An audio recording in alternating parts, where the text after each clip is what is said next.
at yung API natin ay meron siyang logo. At ito naman ay wala siyang logo ng API pero nakalagay dito ay Piso Wi-Fi mainboard.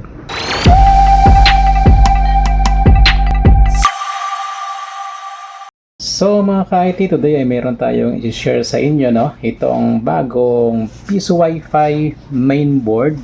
So yan ay binili natin sa Shopee, no? So meron din ito pala sa Alan pero ibang shop yung pinagbilhan ko nito. Ayan, so today i-review natin kung ano nga ba yung pinagkaiba nito sa OPI board natin. So meron tayo ditong OPI. Ayan, at ito yung bago ngayon, Piso Wi-Fi mainboard lang yung kanyang pangalan. Okay, so ano nga ba yung pinagkaiba nito sa ating OPI? Tingnan natin ang kanyang pinaka-board. Ayan siya. Haha.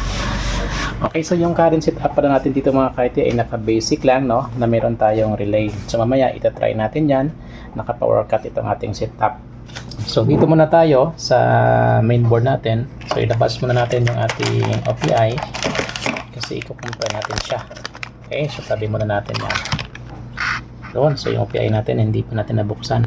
So ito, yan yung kanyang itsura, no? So yung kanyang architecture ay halos the same lang dito sa ating OPI, no? Ang pinagkaiba nga lang is wala siyang parang serial or barcode dito. Yan, so sa OPI natin ay meron at yung OPI natin ay meron siyang logo. At ito naman ay wala siyang logo ng OPI pero nakalagay dito ay Piso Wi-Fi mainboard. Ayan siya. Pero yung pinaka-board architecture no ay halos same lang sa ating OPI. At yan mga ka-IT, sinet up natin siya sa basic. So gumagana naman siya. Okay, so maganda nito ay i-off muna natin, no? Yan. I-off muna natin, observe natin kung magti-trigger ba ang ating relay dyan kung sakaling during startup siya. So i-off ko muna to. Yan. Okay, so on ko lang.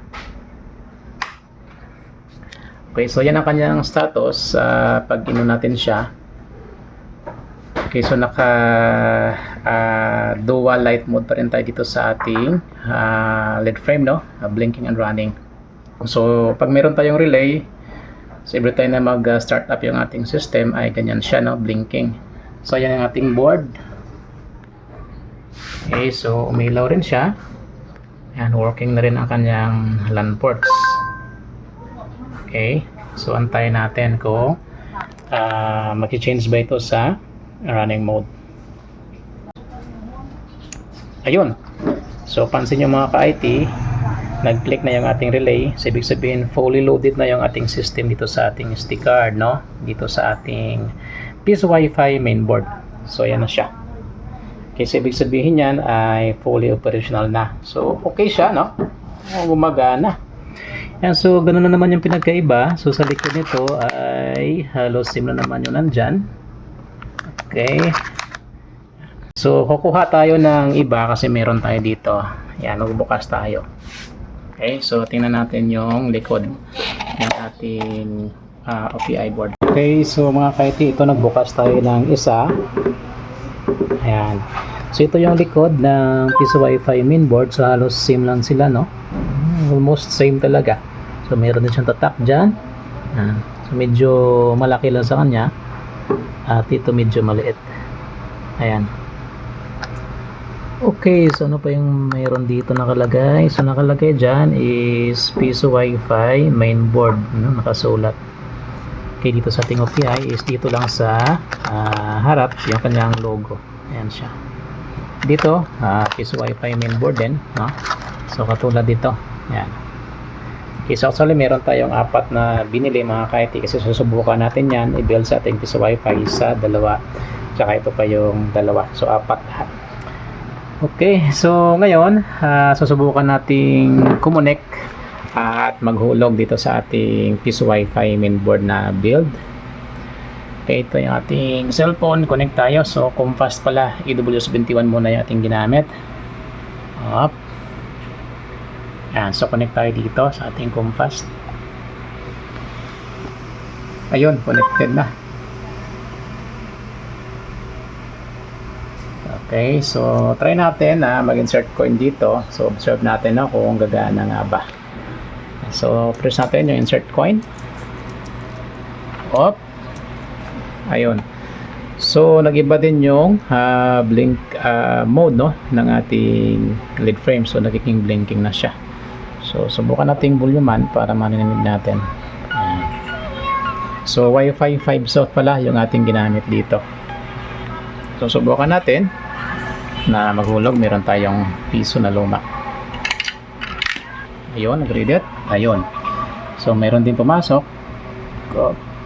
Volumean natin. Lakasan natin. Ayan.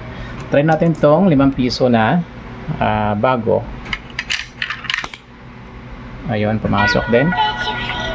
So, try natin itong piso na bago. Ayun. So, pumasok din. Try natin 5 piso na luma. Ayun, pumasok din. And then, itong 10 piso na bago.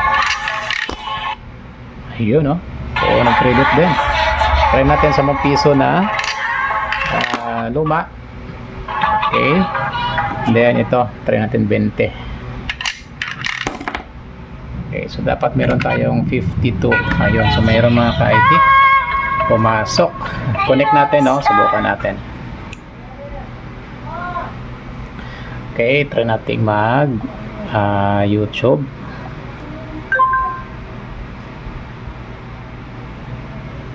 Ayan, so nakakapagbukas tayo ng YouTube. So, try natin yung ating channel. Okay, so meron. Ayan, so gumana naman. Nag-credit naman yung ating mga coins. So, working naman itong ating Piso Wi-Fi mainboard. Okay, so tingnan pala natin, no, yung specification nito. Kasi may mga nagtatanong sa atin kung 1 GB nga ba itong kanyang RAM, no? So, subukan nating tingnan dito sa pinaka portal natin. Magbukas lang tayo dito nating Google Chrome. Okay, check natin kung connected ba tayo sa ating Compass. Okay, yan, connected pa tayo. So ito, nakalagin na tayo sa ating portal. Refresh natin. Oops, login tayo ulit kasi nga in-off natin siya kanina. So, admin and then Wi-Fi 5 soft. Yan. So, login tayo. Oh, baka invalid Naka, Wi-Fi softy. Yan. Login tayo. Okay. So, ito mga ka-IT ang kanyang info. Yung ating system info. So, yung device natin dyan, kung tingnan natin, no? So, Sonlong Orange Pi 1 pa rin siya, no? Yan. So, Orange Pi 1 pa rin siya. Yun nga lang, yung name niya ay wala talaga siyang brand, no? Piso Wi-Fi mainboard lang yung nakalagay sa kanya. Okay, pag dito sa system natin, ayan, Orange Pi 1 pa rin. Yung system niya, processor ay same pa rin. Tapos ang kanya CPU, yan ang kanyang CPU, no? Tapos naka 4 cores din. So almost same lang. And then yung kanyang RAM ay yan siya mga ka-IT. So 1002.82. So 1 GB din ito, no? Kanyang RAM. Okay? So halos same lang sila ng hardware specs.